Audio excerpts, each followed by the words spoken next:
Hello, welcome or welcome back to Sapling Tarot. My name is Imogen. Today I'm going to be doing the Tarot Your Chart tag, tarotting my way through my astrological natal chart, assigning each of my planets, etc., to a tarot deck from my collection. I haven't found where this tag originated, but I did see that a while ago Krista Chronicles also did a hashtag Big3 Tarot, which we will cover in this because we'll be going through my sun, moon and rising as well as a handful of other planets. I will link a few other videos below, and if I can find the originator, that will be in the description box. Let's jump right in.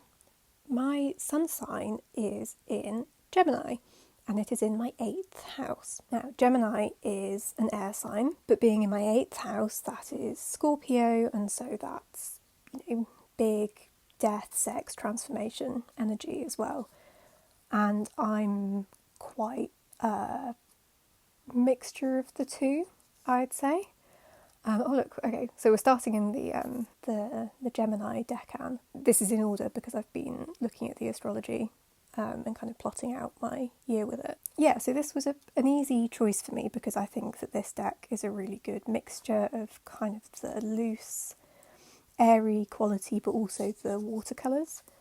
I think the colours work really well for being this kind of mixture of water and air, and it's kind of a bit grungy, it's a bit dark, it's a bit twisty, but there's also kind of a bit of a wry smile to it as well.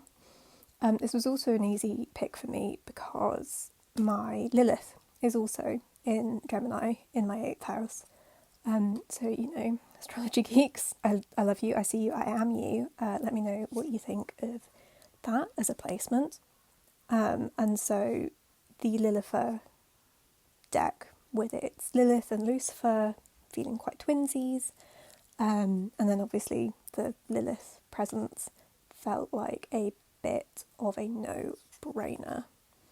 I love this deck. It's quite a chatty deck for me, but also with the deep stuff. So it's not necessarily totally superficial chatty, although it can do that. It also kind of gets to the nitty-gritty, as do the other decks by this creator. I think it's really brilliant, and I am more than happy to have this as my sun deck. Now, my moon is in Aquarius, so I just kind of went for one of my weirdest decks.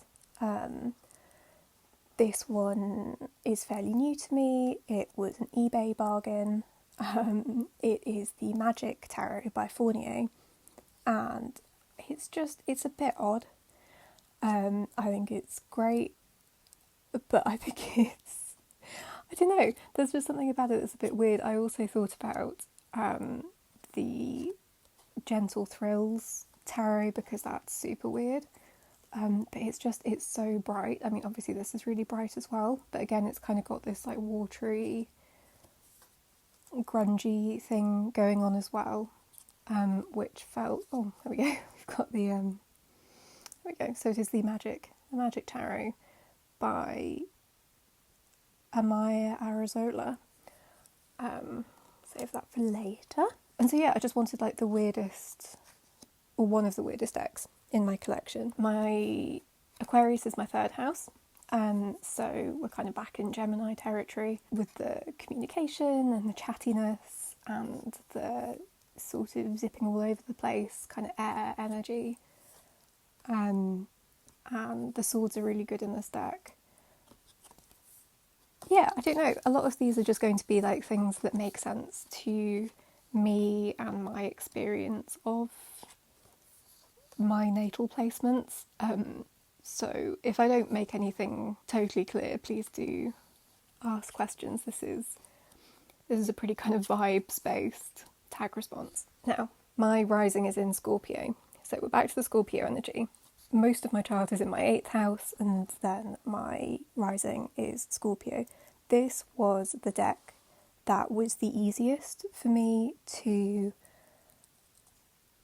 figure out, and it just came really naturally, and this is the Outgrow Yourself Tarot and Oracle. This deck gives me huge Scorpio energy. I find all the things quite Scorpio, death and sex and taboo and all of that kind of stuff. And this, yeah, it works really well for me for those sorts of, I don't know, there is kind of a nurturing water emotions vibe to it as well. But primarily it's deep shit, pulls no punches. No, it's not harsh. It's not like rude. I have some decks that are rude. But this is just like, it really gets into the heart of the matter. It gets in the weeds. But then the oracle side of it kind of helps clarify that. It's a really beautiful balance. And yeah, this was the one that I was like, oh, I immediately know what, you know, if anything in my deck is a Scorpio rising, it's the Outgrow Yourself. Next is my Mercury, which was in retrograde when I was born. I mean, maybe it's really obvious that I was like born under Mercury retrograde because everything about me is a little bit backwards. But for this, and it's also in Gemini. Come on, Imogen, let's tell the whole story. Mercury retrograde in Gemini in my 8th house. And so this is a bit of an odd one to choose because there's nothing kind of backwards about this deck, but this deck communicates to me, with me, better than any other. If you've been on my channel before, you've seen it before. I don't shut up about it. It is a mass market beauty with the most kind of wipe clean linen card finish. She's a durable, hard-working deck. And she's the Tower of the Divine. This is my working deck. It's the deck that I use for professional tarot reading because there's so many stories in these cards. And that is why it had to be my Mercury deck, because Mercury in Gemini, it's very at home there. Again, we are chatty people. Not always, obviously. There are all sorts of people in every sign. But Mercury in Gemini, it's like the lovers, it's all about communication, and to me that's stories. And so to have a deck that's so full of folklore and myths and legends, and every card gives you so much to work with, it sits in the kind of Smith-Waite formula, but then layered on top of that, like in my opinion, all of the best tarot decks have a system and then something layered on top. This has just these rich and sumptuous stories and artwork, and so this is a chatty deck. You could chat to this deck all night and still have something to say in the morning. It's brilliant. And so for my Mercury retrograde in Gemini in my 8th house, I've chosen the Tower of the Divine. Next one is my Venus, which is also in Gemini in my 8th house. I'm really sorry if this is a really boring video because all of my everything is all lumped together. But I thought that we'd talk about like what I think is beautiful, but then also something that is really, like, can be a bit dark. It's a good card for, you know, things can be a bit dark. This is the Ritual Tarot. I have the unmarked edition, although I do have my eye on the marked edition because I really love the way that she's designed it. But yeah, this is my first analog collage deck, and it's a style that I really love. I remember the first time I saw this deck, I was just blown away with the beauty and the depth of the images, and I think a Venus in the 8th house, that's like beauty and depth. And what I find beautiful is things that have all of these layers, you know, not to take the collage thing too literally, but and then again, like the Gemini thing is that communication of through stories, and so many of the pieces that have been used in this collage style, they carry so much history and so much weight. And so, yeah, this feels like, for Venus in Gemini in my 8th house, this feels like an okay choice. I'm sure you'll be able to tell the ones that I'm like less confident about. Some of these were like really natural gut instinct. Oh yeah, that one definitely. And other ones it was a bit like, I don't know what deck. I don't have an encyclopedic collection of decks. And that is for me and my, amount of space and my wallet and stuff, that is not a bad thing. But it does mean that when it comes to these kinds of videos, I don't necessarily have the answers for all of the things. This video already has me pulling things out of my, like, purgatory pile to talk about.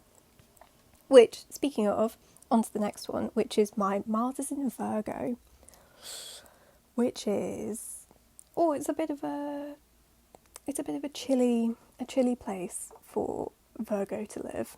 I think my Chiron is also in Virgo, so it's like my Mars energy, so my passion and my anger are also where I'm like most wounded.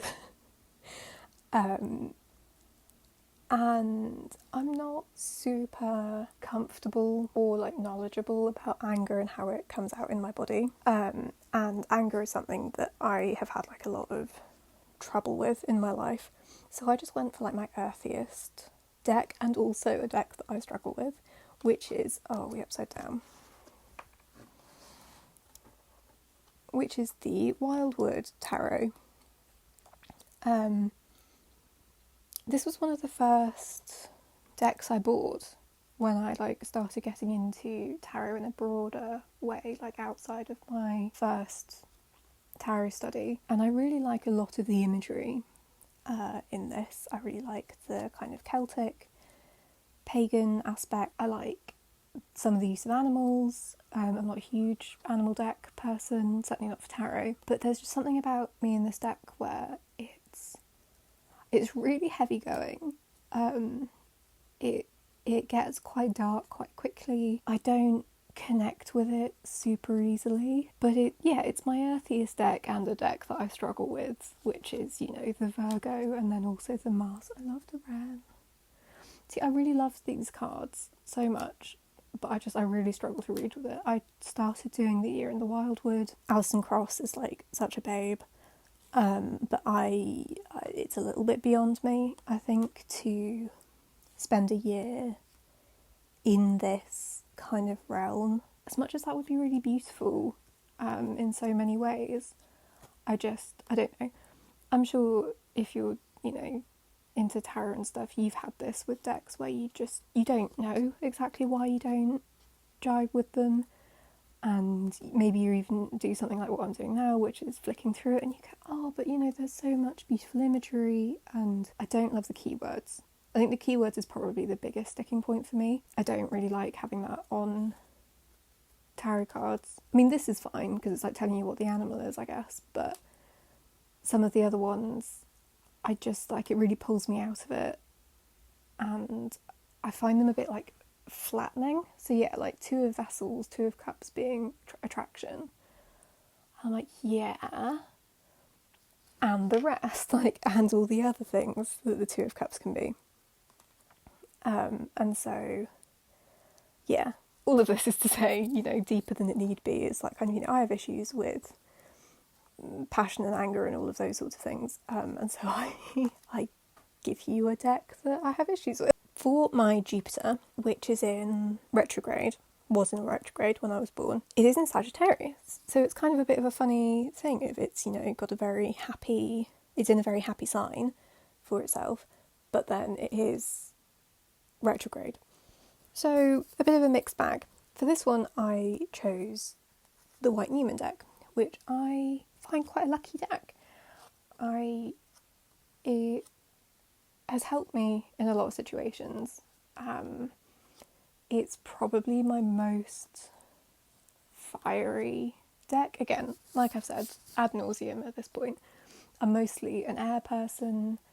If there's any other thing in me it's like water because of all of the Scorpio stuff. But fire and earth, I don't have a lot of it. So, you know, I'm predominantly air, so I'm like a thinker, and then I'm a little bit of a feeler, and then I'm not much of a doer, or whatever the pentacles equivalent would be, a worker, lol. But yeah, so this is like probably one of my fieriest decks. Yeah, there we go. It's like a pointy deck, if that makes sense. It's like a spiky. There are some kind of soft images in there, like when it has to, but largely it's, yeah, it to me it feels like quite a fiery deck. It's one that like it gives me the kick up the arse that I need sometimes. Yeah, there's just something, I wonder if it's like the noise that's in the images. Can you see that? Like the graininess, there's something to it that to me feels like it's like fizzing with some kind of energy. Of course, none of the ones that I pick up have it. I know some people really struggle with the limit 11 cardstock. I don't hate this. Can you see the grain and the noise in that? Anyway, it feels like a really fizzy deck to me, which means that sometimes I need to go ages before I can use it again, because sometimes I just don't have it in me to deal with this level of energy, quite blankly. But I love it. I think the art style is really beautiful. Yeah, I really love this deck. And yeah, it feels like a lucky deck, it feels like a fiery deck, feels like a fizzy, full of potential energy deck. And to me, Sagittarius is... I remember reading once that Sagittarius was like the blue part of the flame. And so to me, that's like the ignition, the spark. And this is a really sparky deck to me. And then finally, for my Saturn, I've got this little weirdo, which is the classic tarot from Los Scarabeo. And this deck has been through the ringer. It has had the keywords tipexed and then cut off, and then the whole thing has been trimmed and then edged in a really like sticky gold Posca pen. And yeah, it's been battered. It's like a silly... I mean, it's a funny shape now because it's been trimmed into these kind of long, thin cards. To me, they feel like skinny and weird and flimsy and funny. I don't really know what the story is with this deck. Again, this was an early one when I was trying to get a grounding in what systems I wanted to learn, but I struggle with this, and to me, it's a deck that has worked really hard for me and that I need to work really hard with. So to me, that's a very Saturn energy. But also my Saturn is in Pisces, and so it's like, again, we're back with the water, and it's like the work and like the unconscious. And then we're in my 5th house, so it's Leo, and so it's like so scattered, and it's just like, it's a challenge, but it's like a fun challenge. These are all fun challenges. It's tarot, it's lovely. But yeah, it's like, it's a battered old man of a deck, and it's all a bit irregular, like me, and it's kind of a bit dreamy, and it's got like a lot of depth, and it's that kind of like still waters run deep kind of deck. Like, it has a lot to say when it can be bothered to say it, which, you know, Saturn in Pisces feels like, you know, when it can be pulled to comment, it will have something really insightful to say. So I don't use this deck a lot. I wouldn't get rid of it. I mean, who would have it? It's like such a mess. But it's very well loved, which, given that I have, as I'm sure many of us do, issues with Saturn and anything like that, I like the idea of having a deck that is used and loved as my Saturn deck. Oh, it's so sticky. It's so torn. Oh, what a battered little love. So that's my chart. I won't get into any other planets because then that will just be repeating everyone else's, presumably. So thank you so much for watching. I feel like this video has been an absolute hot mess. I've been all over the place. People came home, decks are everywhere. So thank you so much for sticking with me. I hope you're taking really good care of yourself, and I'll catch you in the next one. Bye.